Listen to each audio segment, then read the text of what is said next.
થાઇરોઇડની સમસ્યા આજકાલ બહુ સામાન્ય છે, પણ શું આપણે જાણીએ છીએ કે આપણી જીવનશૈલી એમાં કેટલો મોટો ફરક પાડી શકે છે?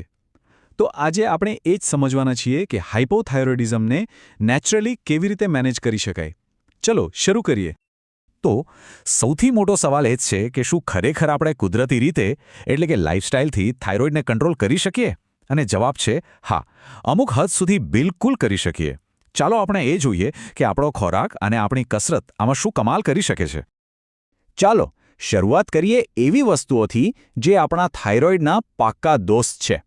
આ એવા પોષક તત્વો છે જે થાઇરોઇડને એનું કામ બરાબર કરવામાં મદદ કરે છે. જોઈએ આપણો પહેલો દોસ્ત કોણ છે. આપણો પહેલો સુપરહીરો છે સેલેનિયમ. એને તમે થાઇરોઇડનો પર્સનલ બોડીગાર્ડ સમજી શકો. એની પાસે છે એન્ટીઓક્સિડન્ટ પાવર, જે થાઇરોઇડ ગ્રંથિને નુકસાનથી બચાવે છે અને એને સ્મૂધલી કામ કરવા દે છે. એકદમ સુરક્ષા કવચ જેવું. તો આ પાવરફુલ બોડીગાર્ડ મળશે ક્યાંથી? માંસ, માછલી, પાસ્તા અને બ્રેડ જેવી રોજિંદી વસ્તુઓમાંથી. મતલબ કે સેલેનિયમ મેળવવા માટે કોઈ બહુ ખાસ મહેનત કરવાની જરૂર નથી. એ તો આપણા રોજિંદા ખાવામાં જ છે. હવે વાત કરીએ આયોડિનની. જુઓ, જો થાઇરોઇડ હોર્મોન્સ એક બિલ્ડિંગ હોય તો આયોડિન એની ઈંટો છે. એના વગર T3 અને T4 જેવા જરૂરી હોર્મોન્સ બની જ ન શકે. આટલું જરૂરી છે આયોડિન. અને આયોડિન મેળવવું તો એકદમ સહેલું છે. સીફૂડમાંથી મળે અને સૌથી સરળ રસ્તો છે આયોડાઇઝ્ડ મીઠું. રસોઈમાં બસ સાદા મીઠાને બદલે આયોડિનવાળું મીઠું વાપરવાનું શરૂ કરી દો. બસ આટલું નાનું પગલું પણ થાઇરોઇડના સ્વાસ્થ્ય માટે ઘણું મોટું સાબિત થઈ શકે છે. આપણો ત્રીજો મિત્ર છે ઝિંક. ઝિંકનું કામ એક એક્ટિવેટર જેવું છે. એ શું કરે છે કે થાઇરોઇડ હોર્મોન બનાવવા માટે જે એન્ઝાઇમ્સ જોઈએ ને એને ચાલુ કરે છે, જાણે કોઈ મશીનનું સ્ટાર્ટ બટન દબાવ્યું હોય એમ. અને સારી વાત એ છે કે ઝિંક પણ આપણને સહેલાઈથી મળી જાય છે. બદામ, દૂધ અને આપણા રોજિંદા અનાજ, આ બધી વસ્તુઓ તો આપણા આહારનો ભાગ લગભગ હોય જ છે. હવે આવે છે આયર્ન, અને એનું કામ તો એકદમ જાદુઈ કન્વર્ટર જેવું છે. એ શું કરે છે ખબર છે? એ થાઇરોઇડના જે સ્ટોર કરેલા હોર્મોન હોય છે એટલે કે T4 એને સક્રિય હોર્મોન T3માં ફેરવે છે. અને આ T3 હોર્મોન જ આપણા શરીરને ખરી ઊર્જા આપે છે.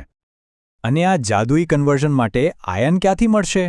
તો એના માટે છે પાલક જેવા લીલા શાકભાજી અને બીટ. બંને સ્વાદિષ્ટ અને પૌષ્ટિક વિકલ્પો છે.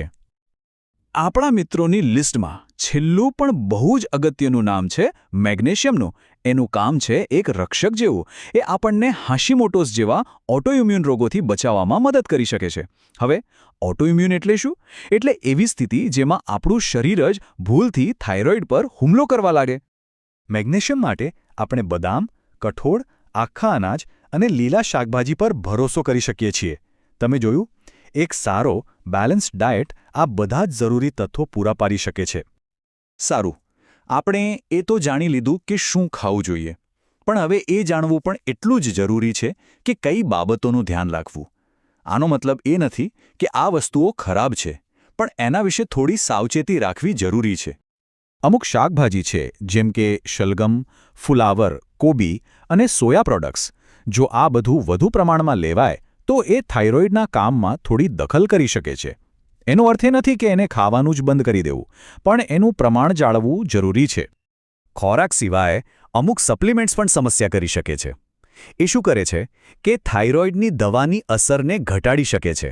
મતલબ કે દવા લીધા પછી પણ એનો પૂરો ફાયદો નહીં મળે. એટલે આના પર ધ્યાન આપવું ખૂબ જ જરૂરી છે. આ એક ગોલ્ડન રૂલ છે જેને ખાસ યાદ રાખજો. જો કેલ્શિયમ સપ્લિમેન્ટ્સ લેતા હો તો એ થાઇરોઇડની દવાના એબ્ઝોર્પ્શનને એટલે કે એના શોષણને રોકી શકે છે. એટલે બંને વચ્ચે ઓછામાં ઓછું 4 થી 6 કલાકનું અંતર રાખવું જ જોઈએ. અને હા, કેલ્શિયમની જેમ જ ક્રોમિયમનું પણ ધ્યાન રાખવું. જો કોઈ મલ્ટીવિટામિન લેતા હો તો એકવાર એનું લેબલ ચેક કરી લેજો અને તમારા ડૉક્ટર સાથે આ વિશે વાત ચોક્કસ કરી લેજો. ચાલો હવે ખોરાકથી આગળ વધીને વાત કરીએ શારીરિક પ્રવૃત્તિની. કસરત અને યોગ ખૂબ જ મદદરૂપ થઈ શકે છે. પણ એ સમજવું જરૂરી છે કે આ એક સહાયક સંભાળ છે, સંપૂર્ણ ઈલાજ નથી. આ સ્લાઇડ બધું એકદમ ક્લિયર કરી દે છે. જો એક બાજુ કસરતથી સ્ટ્રેસ ઘટે છે, વજન કંટ્રોલમાં રહે છે, અને હા, વજન ઘટવાથી ક્યારેક દવાનો ડોઝ પણ ઓછો થઈ શકે છે, કેમ કે ડોઝ વજન પર આધાર રાખે છે. પણ બીજી બાજુ આ વાત મગજમાં બરાબર ફિટ કરી લેજો કે કસરત ક્યારેય દવાનો વિકલ્પ બની જ શકે નહીં. આપણે ખોરાક અને કસરત વિશે ઘણું બધું જાણ્યું, પણ હવે આપણે આ આખા વિશ્લેષણના સૌથી મહત્વના નિયમ પર આવીએ છીએ. આ એક વાત છે જે ક્યારે ભૂલવી ન જોઈએ. આટલું બધું જાણ્યા પછી મનમાં સવાલ તો થાય જ કે શું આ બધી લાઇફસ્ટાઇલ બદલીને દવા બંધ કરી શકાય? અને આ રહ્યો એનો એક અને માત્ર એક જ જવાબ: ક્યારે પણ ડૉક્ટરની સલાહ વગર થાઇરોઇડની દવા બંધ ન કરવી. મારું નામ છે doctor Karan Mandali, your medical officer. આ વિડીયો જો તમને ઉપયોગી લાગ્યો હોય અને વિડીયોમાં તમને કંઈ નવું જાણવા મળ્યું હોય તો આ વિડીયોને તમે તમારા દરેક મિત્રો સુધી શેર કરી દો જેમને આ પ્રકારની સમસ્યાઓ હોય. વિડીયો સારો લાગે તો લાઇક કરો, શેર કરો, કોમેન્ટ કરો. Thank you.